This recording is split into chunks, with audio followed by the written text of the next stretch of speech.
네, 반갑습니다. 한국 에듀테크 산업협회 이길호입니다. 클라우드와 함께 그려보는 K교육 서비스 도전 이야기를 시작하겠습니다. 도전이라고 하는 것은 아직까지 다 확정되지 않았다는 의미를 가지고 있고, 또 한편에서는 그러니까 실현 가능한 구체적인 이야기다라는 의미를 같이 가지고 있습니다. 먼저 국내 이러닝 또는 에듀테크 시장 규모는 작년 기준으로 3조 9,500억 원입니다. 이 부분은 어떤 하드웨어, 그러니까 뭐 디바이스나 이런 부분들을 뺀 부분들을 이야기하는 것이고, 이 중에서 그 에듀테크 서비스 분야가 70%를 차지하고 나머지 콘텐츠나 솔루션 분야가 30%라고 보시면 될 것 같습니다.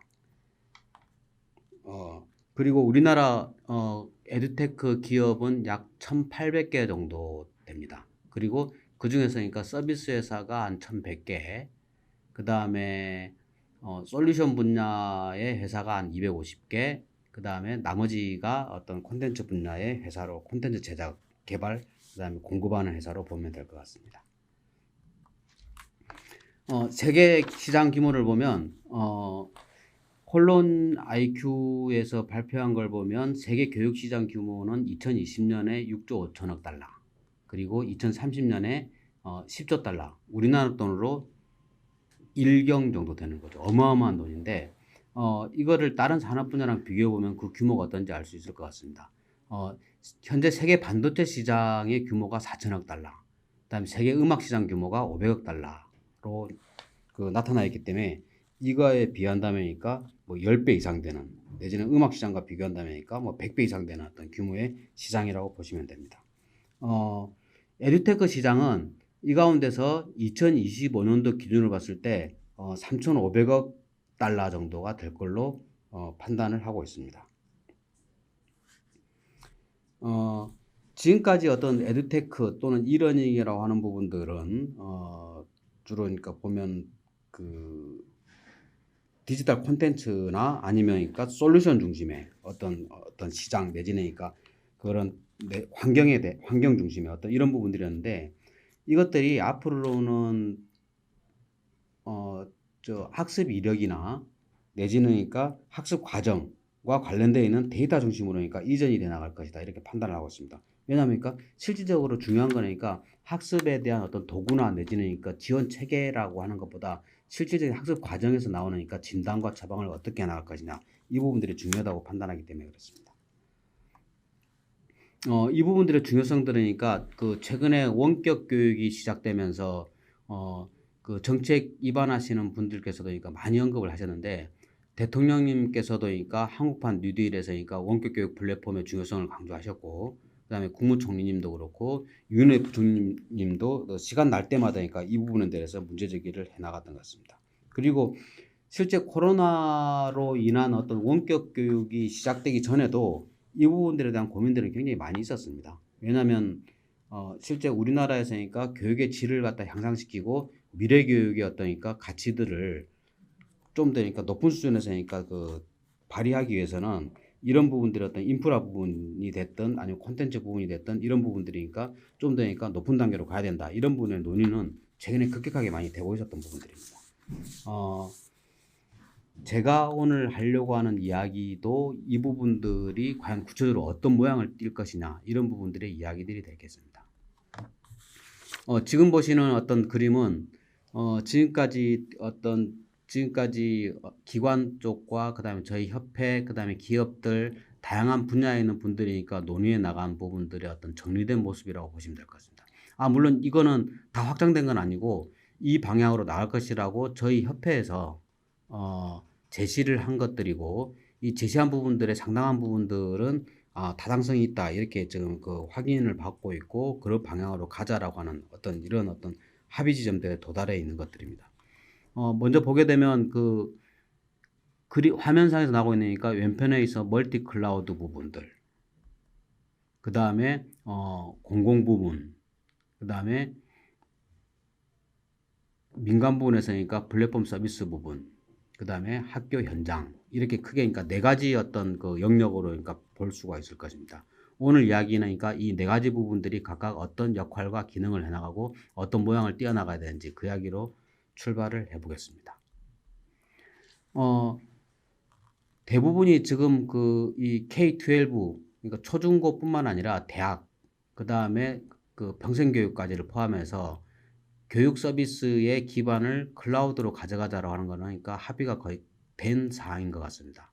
그 부분들은 일단은 어떤 저기 이 민간 서비스가 활성화될 때 안정성의 문제, 그 다음에 여러 가지 형태들로니까 그 실제 이런 부분들 안정성이나 성장성, 그다음 확장성 이런 부분들 갖다 보장하기 위해서는 클라우드 기반으로 갈 수밖에 없다. 이렇게 이제 그 진행이 돼 나간 거고 그런 부분들에서니까 저희 그 기업들 쪽에서도 저희 산업협회나 클라우드 협회도 공익이니까 이런 부분들의 인식을 공유하고 있고 그런 부분들에 대해서 앞으로 그러니까 협력을 해 나가기로 했습니다.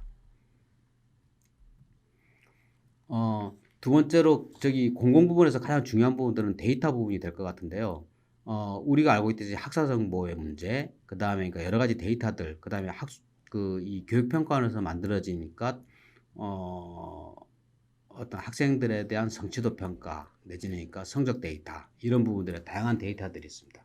이 부분들에 대해서 이후에 있어서니까 학습 과정에 필요한 부분들이 어떠니까 수행들을 해나가려고 한다면 이런 부분은 굉장히 중요한데 이 데이터를 어느 정도 수준에서는 활용을 해야 된다라는 입장들이 그러니까 점점 커지고 있는데 그렇다고 마냥이니까 개방을 해나갈 수 없고 또 이런 어떤 데이터들이니까 무차별적으로 나간다거나 내지는 그러니까 해외로 이렇게 그 나간다거나 이런 부분들의 문제들도 여전히니까 문제가 되기 때문에 어떤 적정선에서니까 개방을 어느 정도를 하고 그다음에 그러니까 개방하지 못하는 부분이 어떤 부분인지 정책적인 이슈로 굉장히 중요한 사안으로 대두가 되고 있습니다. 이런 부분에서 다른 나라들 뭐 유럽 연합 그다음에 뭐 다른 나라들 뭐 미국도 그렇고 중국도 그렇고 그러니까 데이터 주권이라는 이름하에서 이런 부분들을 보호하기 위한 여러 가지 어떤 장치들을 가지려고 해나가고 있습니다.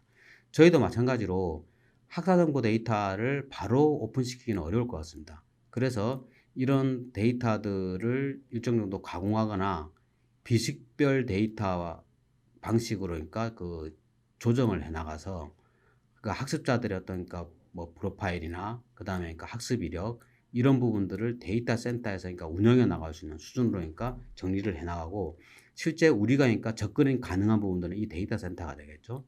그리고 이런 부분들 데이터 센터에 있는 어떤 기초 데이터들을 기반으로 해서 여러 가지 형태들의 학습 분석들도 뭐 진행이 돼 나갈 걸로 판단하고 있습니다. 예를 들면 어떤 뭐 수학이면 수학에 있어서니까 이 단원들 간의 어떤 상관도 같은 것들, 그 다음에 그러니까 수학과 다른 과목, 예를 들면 수학과 국어 과목 간의 어떤 그러니까 연관성들, 이런 부분들도 꽤 의미 있는 데이터들이 되겠죠.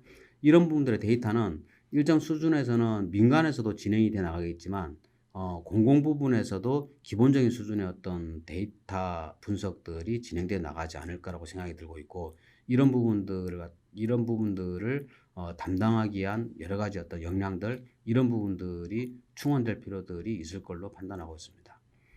좀 더 나간다면 그러니까 데이터뿐만 아니라 콘텐츠 부분도 마찬가지로 이해를 하고 있고 여기에는 그러니까 교과서 콘텐츠를 중심으로 해서 공공기관에서 그러니까 축적시키거나 또는 그러니까 개발한 데이터들 이런 부분들이니까 이 시스템 안에 포함이 될 수 있을 것입니다. 음, 민간 영역에서는 지금까지 그 캐리스의 이학습터나 EBS에서 만들어져 있던 온라인 클래스와 같은 어떤 모델들이 다양한 방식으로 서비스 될 수 있을 것이라고 판단하고 있습니다. 그게 전통적인 방식의 LMS일 수도 있고 또 내지는 그러니까 뭐 LXP나 아니면 그러니까 러닝 인바이러먼트 방식의 어떤 그러니까 모델들이 있을 수 있을 것 같습니다. 그러니까 전통적인 방식도 있고 내지는 그러니까 뭐 좀 더 그러니까 다른 새로운 모델이 있을 수도 있고 뭐 어떤 거는 학습 과정 중심일 수도 있고 어떤 거는 콘텐츠 중심일 수도 있는데 이런 부분들이 학교의 어떤 필요나 학교의 편의에 따라서 그러니까 선택될 수 있다는 거죠. 그러니까 이 중에서 그러니까 꼭 이것만 써 저것만 써 이런 것들이 아니라 그것들은 학교가 그러니까 그 필요하다고 생각하면 선택하게 되는데 예를 들면 초등학교는 활동이 중심이 되니까 활동성들을 갖다 좀 더 이렇게 그러니까 편하게 그러니까 활용할 수 있는 편하게 그러니까 어떤 할 수 있는 이런 부분들의 어떤 그 이 플랫폼들이 운영이 될 것이고 뭐 고등학교는 좀 더 그러니까 이론적인 학습들이 많이 되니까 그에 맞는 것들이 활용이 될 것이고 특성화 고등학교는 실험들이 좀 많을 수 있고 또 뭐 특수학교나 이런 부분들은 또 다른 어떤 그 요구 사항들이 있을 수 있죠. 이런 것들이 어떤 수요나 요구에 따라서 그러니까 다양한 형태들의 어떤 플랫폼들이 운영될 수 있을 것이다. 판단하고 있고 마찬가지로 콘텐츠 영역도 마찬가지겠죠. 해당하는 것들이니까 그러니까 필요한 콘텐츠들 어떤 학교는 좀 더 그러니까 아카데믹한 콘텐츠를 많이 써나가려고 하는 경향들을 가질 수 있고 어떤 학교는 체험형 콘텐츠나 내지는 실감형 콘텐츠를 좀 더 많이 쓰려고 하는 이런 부분들이 있을 수 있고 여러 가지 또 어떤 학교는 온라인 콘텐츠를 갖다 좀 더 제한하려고 하는 디지털 콘텐츠를 제한하려고 하는 이런 경우들도 있을 수 있을 것이라고 생각이 듭니다. 그리고 뭐 교수학습 도구에서도 뭐 다양한 것들, 예를 들면 동영상 강의를 만든다 하더라도 그러니까 꼭 하나의 방식들이 아니라 어떤 것들은 좀 더 그러니까 움직이면서 만들거나 아니면 그러니까 강의를 찍는다거나 또는 어떤 앉아서 어떤 하고 있는 부분들을 가지고 만든다거나 여러 가지 어떤 모델들이 그러니까 사용 가능하다고 생각하고 있고 뭐 또 뭐 학습장, 뭐 알림이 서비스, 그다음 출결 관련되어 있는 부분들, 그다음 여러 가지 어떤 콘텐츠를 만드는 저작 도구들 이런 부분들이니까 존재할 수 있을 거라고 생각이 들고 있습니다. 이 영역에는 이것뿐만 아니라니까 일정도 샌드박스와 같은 부분들이 필요할 수 있다. 그러니까 어떤 거냐면 어떤 서비스나 내지는 어떤 그 콘텐츠나 모델이 바로 그러니까 현장에 적용되기 어려울 수도 있습니다. 그러면 일정한 실험 기간을 거치거나 일정 정도 되니까 인증 단계를 거쳐야 되는데 그러면 그 인증 단계를 거치기 위해서니까 여러 가지 배려들이 돼야 될 것입니다. 뭐 재정적 배려가 필요할 수도 있고 또는 뭐냐면 실험하고 있는 어떤 영역들을 갖다가 만들어줘서 그런 부분들이 진행될 수 있게끔 지원해 나가는 것도 될 수 있고 이런 부분들의 대표적인 부분들은 최근에 캐리스에서 만들어 나가고 있는 소프트랩 같은 경우가 될 수도 있고 또는 산업부에서 일종의 그 어떤 산업 초기에 진행되는 바우처를 발행해서 어떤 학교에서니까 무상으로 사용하고 그거에 대한 재정 지원은 산업부에서 해나가는 이런 모델이 될 수도 있을 것 같습니다. 그리고 이러한 부분들이 현장에 실제로 그 앞서 이야기했던 여러 가지 서비스들이 학교 현장에서 사용되기 위해서는 어떤 서비스가 있고 또 그 서비스들이 어떤 식으로 그러니까 사용될 수 있는지에 대해서 일목요연하게 정리되어 있는 카탈로그가 필요할 것입니다. 그게 없다고 한다면 그러니까 뭐 이 선택할 수 있는 그 선택이나 내지는 어떤 의사결정에 대한 기준이나 판단의 기준들이 상당히 제한될 수밖에 없겠죠. 그래서 그런 부분들을 만들어 나가기 위해서 일정도 카탈로그 서비스들을 만들어서니까 그런 부분들을 구비해 나가는 것. 이것은 아마 그러니까 빠르면 하반기에도 지금도 부분적으로 존재하고 있습니다. 존재하고 있고 빠르면 하반기에도 그러니까 이런 모델들을 만들어서니까 진행해 나갈 수 있을 걸로 생각하고 있습니다.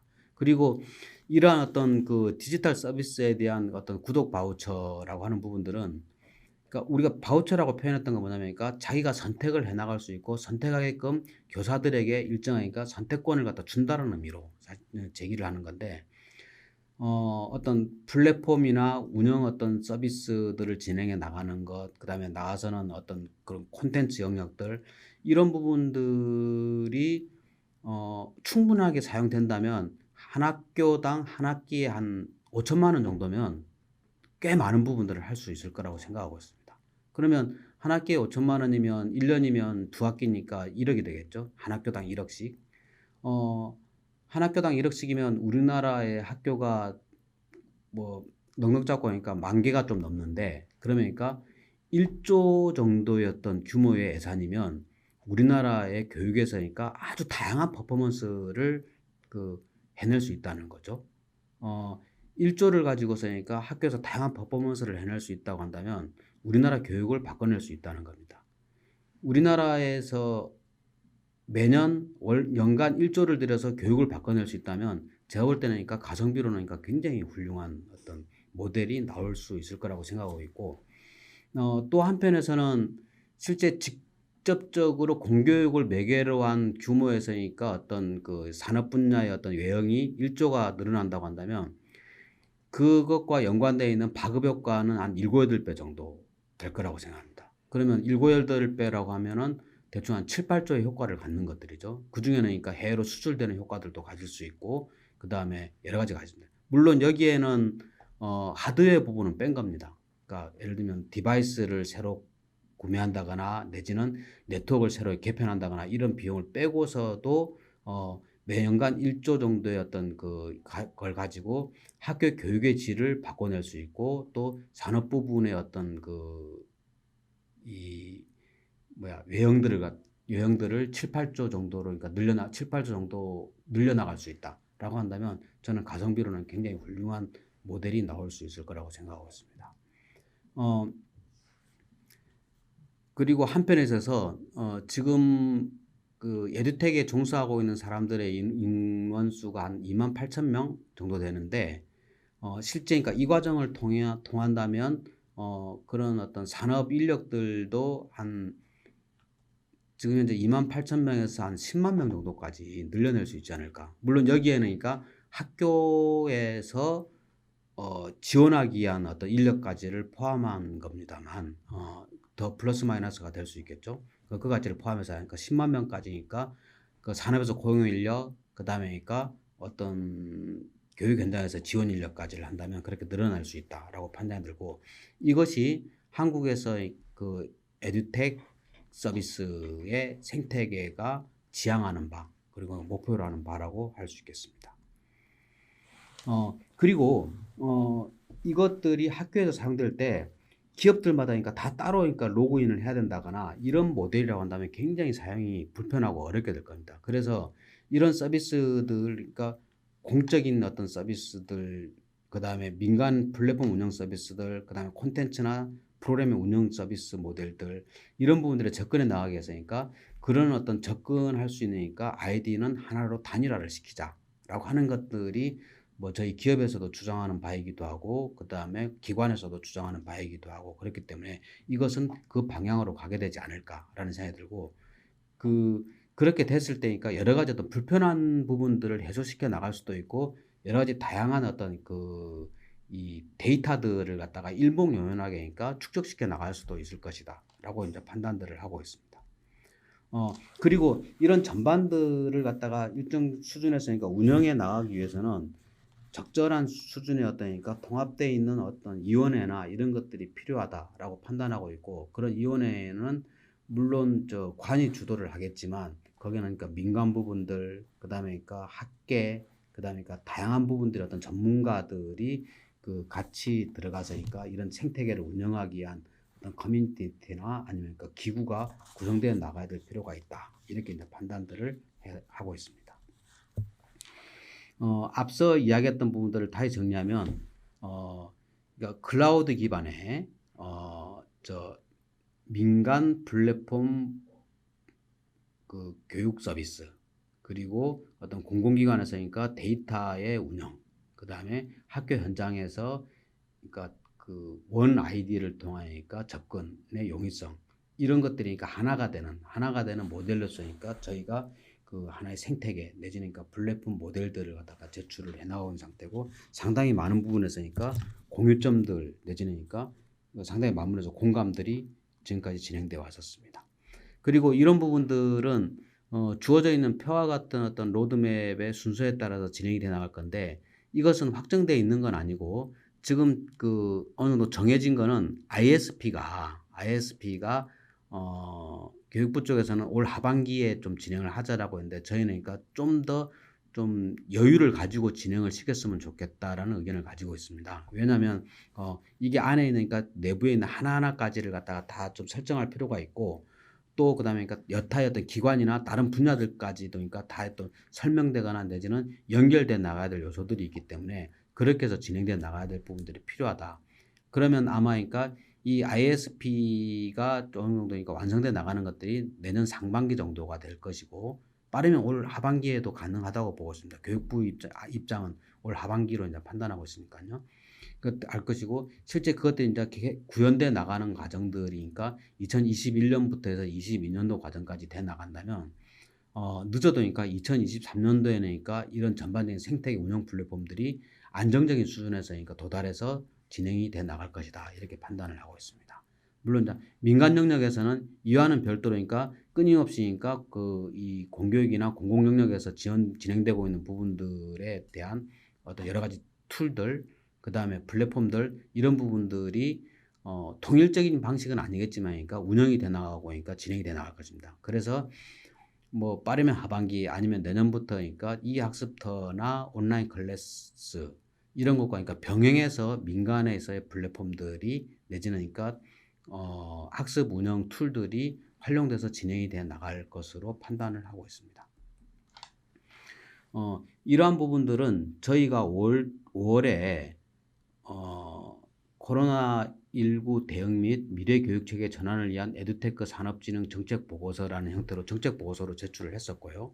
또 영국에서는 이미 그러니까 에듀테크를 하나였다니까 국가산업 전략으로 보고서를 제출한 바가 있습니다. 그리고 현재 그것들이 진행 중에 있습니다. 그래서 그 부분들을 번역을 해서 그러니까 정책 보고서 2탄으로 그러니까 준비를 했는데 이 부분들을 참고하시면 방금 제가 이야기한 내용들의 상당히 많은 부분들을 좀 더 그러니까 세밀하게 볼 수 있을 것 같습니다. 예, 감사합니다. 오늘 제 이야기는 이걸로 마치겠습니다.